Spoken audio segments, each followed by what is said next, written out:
Olá, amigos, a paz do Senhor. Dando sequência à nossa série Milagres de Jesus, hoje nós vamos narrar a cura de um leproso. Na verdade, preferimos dizer a purificação de um leproso. E esse texto se encontra em 3 evangelhos. Em Mateus, capítulo 8, versículos 1 a 4, Lucas, capítulo 5, versículos 12 a 16, e o que serviu de base para essa nossa explanação, que é Marcos, capítulo 1, versículos 40 a 45. E o texto diz o seguinte: a cura de um leproso. Aproximou-se dele um leproso, rogando-lhe de joelhos: se quiseres, podes purificar-me. Jesus, profundamente compadecido, estendeu a mão, tocou-o e disse-lhe: quero, fica limpo. No mesmo instante, lhe desapareceu a lepra e ficou limpo. Fazendo-lhe então veemente advertência, logo o despediu e lhe disse: olha, não digas nada a ninguém, mas vai, mostra-te ao sacerdote e oferece pela tua purificação o que Moisés determinou para servir de testemunho ao povo. Mas, tendo ele saído, entrou a propalar muitas coisas e a divulgar a notícia, a ponto de não poder mais Jesus estar publicamente em qualquer cidade, mas permanecia fora, em lugares ermos, e de toda parte vinham ter com ele. Glórias ao Senhor. Para falar desse texto, temos que compreender um pouco sobre o que era a lepra nos tempos bíblicos. A lepra, ela estigmatizava a pessoa que era portadora desse mal, porque ela deformava, ela começava de leve, uma mancha no corpo, e aquela mancha ia se esbranquiçando, os pelos que estivessem no local também ficavam brancos, e aquilo ia progredindo ao ponto de perder parte dos membros. Alguns ficavam sem orelha, sem partes do pé, do dedo. A pessoa ficava com o rosto deformado, porque o nariz também perdia partes. Ficava uma pessoa até monstruosa, humanamente falando, porque ela não se assemelhava ao ser humano normal, nem ao que ele tinha sido antes de ser acometido por aquela praga. E marcava muito, porque não era só o problema físico, as dores, e também havia a solidão, porque quando a pessoa era diagnosticada com lepra no tempo de Jesus, era o sacerdote que avaliava e diagnosticava. Aquele registro era uma sentença terrível, porque a pessoa tinha que ir embora de sua casa, pegava seus pertences, deixava filhos, esposa, mãe, pai, quem ele tivesse, ia viver fora do arraial, fora da vila, fora da cidade. Ali constituíam um leprosário. Alguns viviam em cavernas, escondidos, com vergonha, não só de sua aparência, porque a lepra também era associada ao pecado. Então aquela pessoa se sentia realmente impura, imunda, porque ela era considerada pecadora mais que os demais, por isso que ela estava ali, naquele lugar de desprezo, de solidão e de tristeza.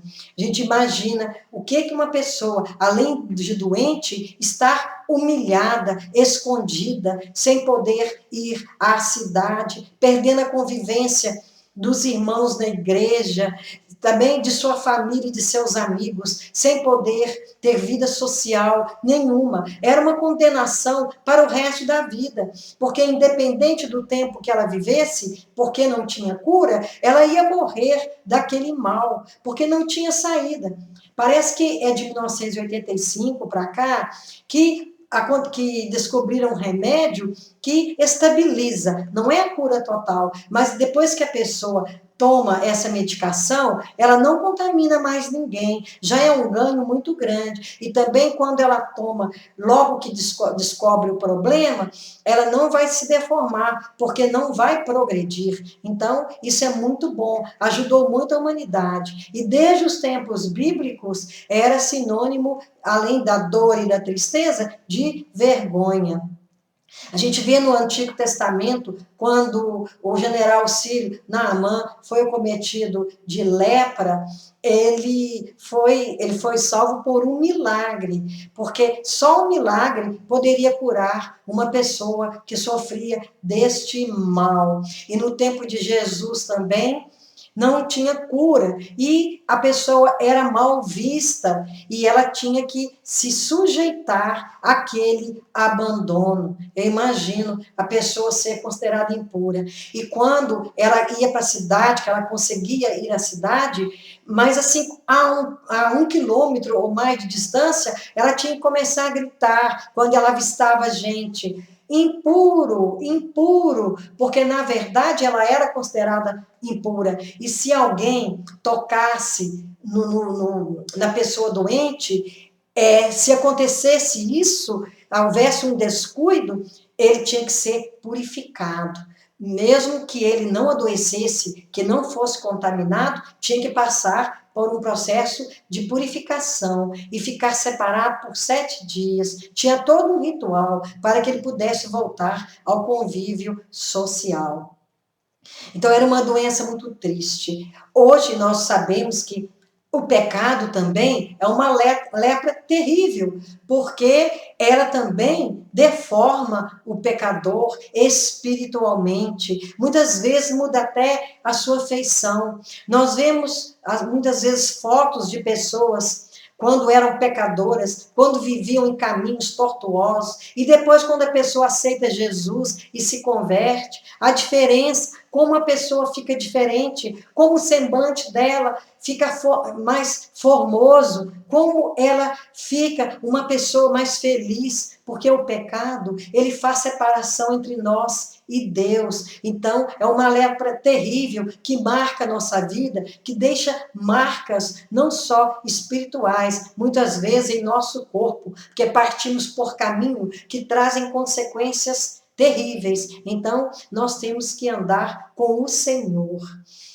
No caso deste leproso, de quem nós estamos falando, ele teve confiança no Senhor. Talvez não. Creio que ele tenha ouvido falar de Jesus, dos sermões maravilhosos, das curas, dos demônios que ele expulsava, e teve confiança em se aproximar de Jesus, porque ele sentiu no seu coração que ele não seria desprezado, que Jesus não faria nada contra ele fisicamente e nem de outra maneira, porque o sacerdote aconselhava as pessoas a ficarem longe dele, mas o Senhor Jesus, ele se aproximou daquele que confiava nele. Quando o Senhor viu que esse leproso se aproximava, ele caminhou para ele. Então, quando nós temos confiança e buscamos a Jesus, ele se achega a nós.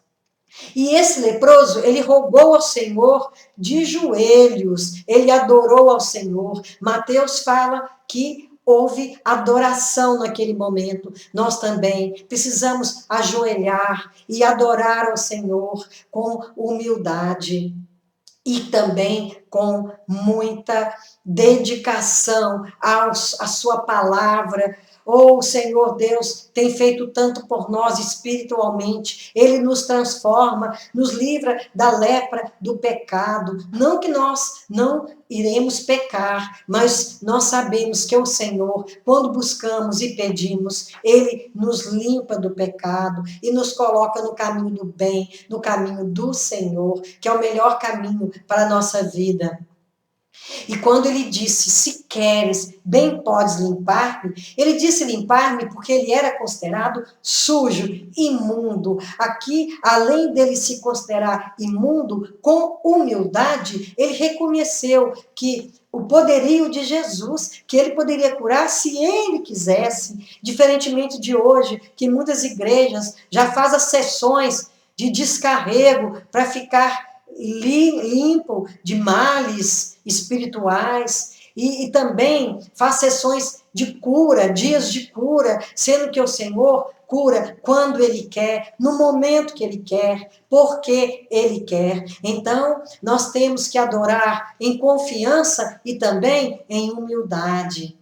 Quando Jesus, movido de grande compaixão, significa não apenas que ele teve pena, ele teve dó. Na verdade, compaixão é um sentimento muito profundo, muito mais profundo que a dor. É algo que a gente sente a partir das vísceras, a partir do estômago, dos rins. É uma coisa que vem de dentro para fora. E o Senhor se moveu de grande compaixão. Ele sentiu um sentimento muito profundo de comiseração e estendeu a mão e tocou. Pela lei de Moisés, pelo que está escrito em Levítico, ninguém puro poderia tocar num leproso, mas o Senhor não só estendeu a mão, que ele poderia ter estendido a mão e mandasse a palavra e ele fosse recuperado, mas o Senhor fez questão de tocá-lo, porque pela lei de Moisés, a pessoa que tocasse ficaria impura, mas aqui Jesus, o puro, tocou o impuro e permaneceu puro.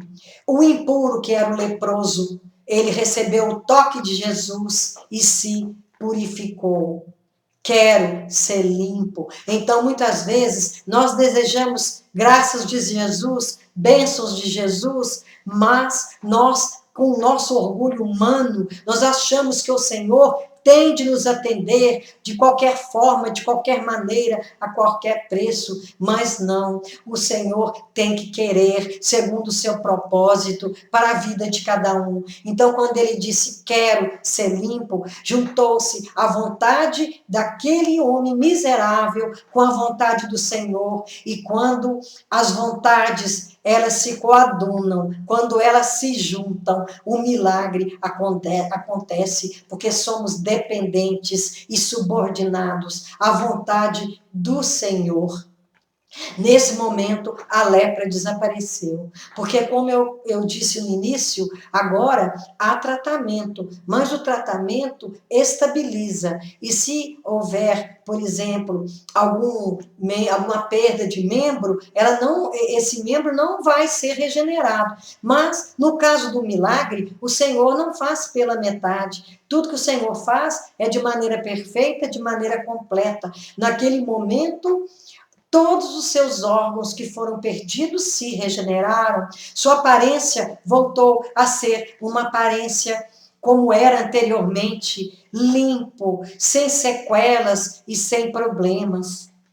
Quando nós nos aproximamos do Senhor e nos arrependemos de nossos pecados, que é a pior lepra que pode acometer o ser humano, que deixa marcas muito fortes na pessoa, por causa que as consequências dele são a morte e a vida infrutífera de coisas positivas e do bem que provém do Senhor. A nossa vida é separada do Senhor. Então, quando nós clamamos, quando nós arrependemos, o Senhor nos limpa completamente. O Senhor, Ele tira aquelas marcas que nós temos de culpa, que sempre vem ao nosso coração, porque o Senhor nos limpa mesmo, Ele nos limpa de maneira perfeita. Então nós temos que ir a Jesus e clamar pela clemência, pela misericórdia do Senhor, e Ele nos sarará de nossas mazelas espirituais.